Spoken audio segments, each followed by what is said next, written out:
और आज के इस महत्वपूर्ण आयोजन में उपस्थित विद्यार्थी मित्रों, देवियों और सज्जनों, आज आपने मुझे विशेष करके सम्मानित करके जो स्नेह भाव मेरे मन में भरा है वह जीवन पर्यंत बना रहेगा और साहित्य सम्मेलन कभी मेरे चित्त से उतरेगा नहीं और मेरे चित्त में बना रहेगा। साहित्य सम्मेलन में मैं पिछले 35 वर्षों से जुड़ा हूँ और इससे जो काम करवाने थे उसे इसमें करवाया है। आज सम्मेलन का बहुत सारा कार्य हमने किया है, जिसे गिनाना यहाँ लाभ मुनासिब भी नहीं है, उचित भी नहीं है, समय भी नहीं है। मैं सम्मेलन के अध्यक्ष डॉक्टर अमित जी के साथ भी लगभग 2 दशकों से काम कर रहा हूँ। इनका जो स्नेह प्रेम मिला है, इसी का परिणाम है आज का यह आयोजन भी। आज कल कौन याद करता है दूसरे, कौन याद करता है अपने सहयोगियों को, कोई नहीं याद करता है। अनिल क्लब जैसा कोई आदमी नहीं है। अनिल क्लब की सहायता के लिए मैं उन्हें प्रणाम करता हूँ और उन्होंने जो सम्मानित किया साहित्य सम्मेलन की ओर से उसके विशेष रूप से विशेष आग्रह के साथ स्वीकार करता हूँ और उन्हें एक बार फिर प्रणाम करता हूँ। आप सबों को प्रणाम करता हूँ, साहित्य सम्मेलन के सभी सदस्यों को प्रणाम करता हूँ। हार्दिक आभार आदरणीय डॉक्टर शिव। अत्यंत मांगलिक महोत्सव में मंच पर विराजमान आज के अभिनंदन पुरुष, हमारे सम्मेलन के लिए गौरव पुरुष आदरणीय डॉक्टर शिवपाल पांडे जी, सम्मेलन के प्रधानमंत्री जी, सम्मेलन के उपाध्यक्ष डॉक्टर मधु वर्मा जी,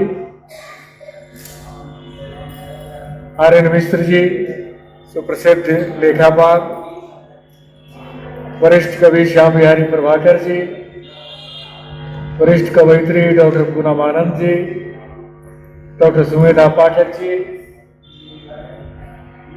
डॉक्टर पुष्पा जमुआर जी, आयोजन के संचालक कवि वर्मानंद पांडे जी और दीर्घा में प्रतिष्ठित आप सभी विदुषी देवियों और विद्वान सज्जनों, आज निश्चित रूप से बिहार हिंदी साहित्य सम्मेलन के लिए आनंद का विषय है, गौरव का विषय है कि हम एक साथ सम्मेलन हिंदी साहित्य की 2 महान विभूतियों को अपना अभिनंदन प्रदान कर रहे हैं। आचार्य रामलोचन शरण जी बिहारी, जिन्हें आचार्य श्री पूजन सहाय ने बिहार का द्विवेदी कहा था, उनको नमन करता हूं और सम्मेलन के अत्यंत गौरवशाली प्रधानमंत्री डॉक्टर शिवपाल पांडे जी को उनके 94वें जन्मोत्सव पर बहुत ही हार्दिकता से बधाई और शुभकामनाएं देते हुए उनके सदायुष्य की कामना करता है। आर्यन मिश्र जी ने कहा कि आप सचिन तेंदुलकर की तरह एक जोरदार छक्का लगा दीजिए तो छक्का लग जाएगा। पांडे जी अभी भी इतने स्वस्थ हैं और मन से बली है, तो ये निश्चित रूप से 6 रन और चाहिए ना शतक बनाने के लिए। आपने संभवतः इसी आशय से कहा होगा।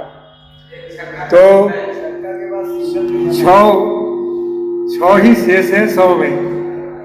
तो निश्चित रूप से हम सभी जो मंगल भावना कर रहे हैं तो अवश्य ही ये शतायुष को प्राप्त होंगे और हम उनका जन्म शताब्दी समारोह उनकी उपस्थिति में अत्यंत भव्य रूप से मनाएंगे, ऐसा मेरा विश्वास है। और आप सबके सब इसमें उपस्थित रहेंगे, ऐसी भी कामना और प्रार्थना है। यानी उसमें प्रभाकर जी भी शामिल है, आचार्य रामलोचन शरण जी एक ऐसे अभिनव गद्यकार हुए बिहार में, जिन्होंने न केवल बिहार का गौरव संपूर्ण हिंदी पट्टी में अपितु संपूर्ण भारतवर्ष में बढ़ाया। और मैं तो ये कहता हूं कि उनकी मनोहर पोथी से बिहार ही नहीं संपूर्ण पूर्वांचल ने हिंदी सीखी। हिंदी की पढ़ाई बच्चों की जब होती थी तो पुस्तक होती थी मनोहर पोथी। मुझे भी स्मरण है कि हमारी कक्षा में मनोहर पोथी की पढ़ाई होती थी और अनेक विद्वानों ने मनोहर पोथी का उल्लेख करते हुए ये कहा है कि हमने मनोहर पोथी से हिंदी सीखी। तो ये कहना चाहिए कि मनोहर पोथी के माध्यम से, और मनोहर पोथी ही क्यों,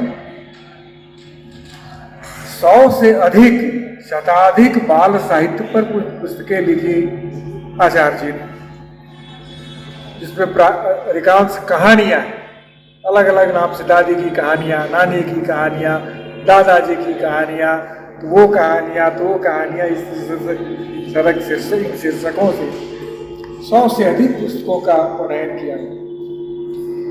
और हिंदी के अध्यापन और अध्ययन को लेकर जितनी बाधाएं थी, अभाव थे, पुस्तकों का घोर अभाव था। हिंदी का व्याकरण उन्होंने लिखा,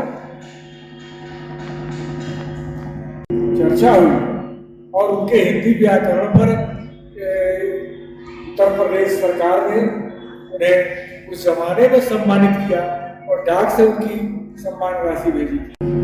उसी सम्मान राशि से शरण जी ने पुस्तक भंडार नामक प्रकाशन संस्थान की स्थापना की और पुस्तक भंडार के माध्यम से उन्होंने न केवल बिहार के सभी साहित्यकारों का अपितु भारतवर्ष के अनेक साहित्यकारों की पुस्तकों का, ग्रंथों का प्रकाशन भी किया।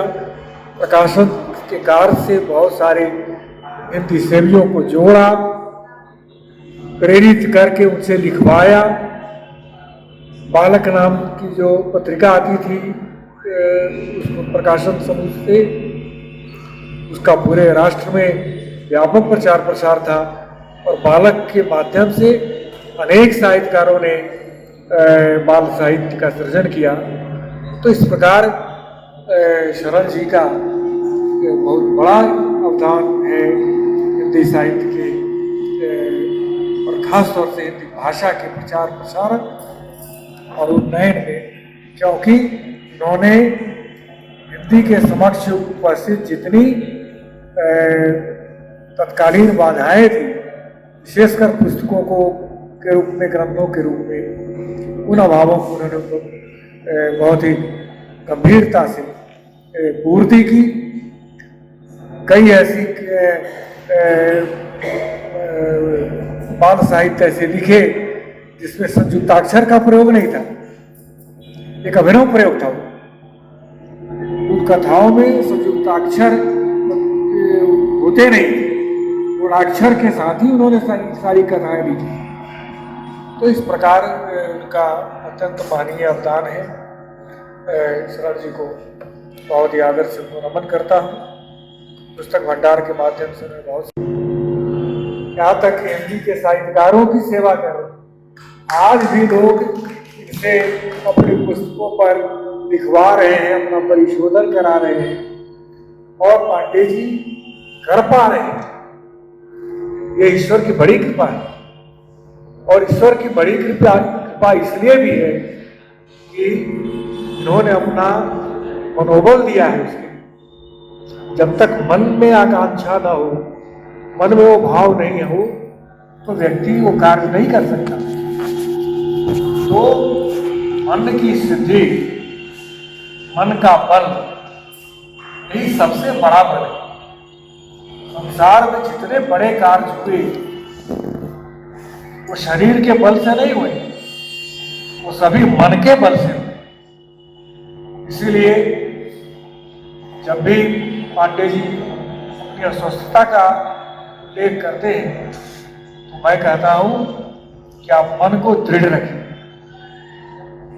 आपकी शक्ति, आपकी ऊर्जा, आपका मन का बल है, मनोबल है। और यही और आपके जो विचार समाज के लिए, साहित्य के लिए, कल्याण के भाव, ये आपकी शक्ति,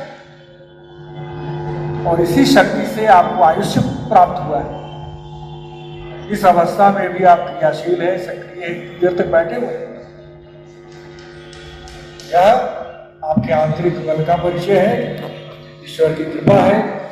और ईश्वर की कृपा भी उन्हें ही प्राप्त होती है जो मन के स्वच्छ, स्वस्थ और बली। तो मैं आपको बहुत ही बधाई और मंगल कामनाएं करता हूँ। बिहार हिंदी साहित्य सम्मेलन के प्रधानमंत्री के रूप में आप सदैव पीढ़ियों तक आप स्मरण किए जाते रहेंगे।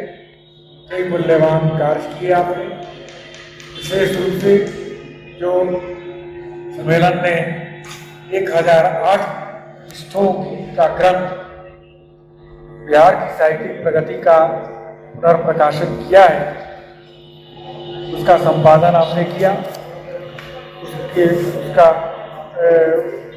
आद्योपांत आपने अवलोकन, अध्ययन, उसका पुनरुद्धार किया। मैं समझता हूँ कि इस आयु में इतना बड़ा काम आपने कर दिखाया है कि हम सबके लिए गौरव की बात है। और इसके लिए आने वाली पीढ़ियाँ सदैव आपको स्मरण रखेंगी।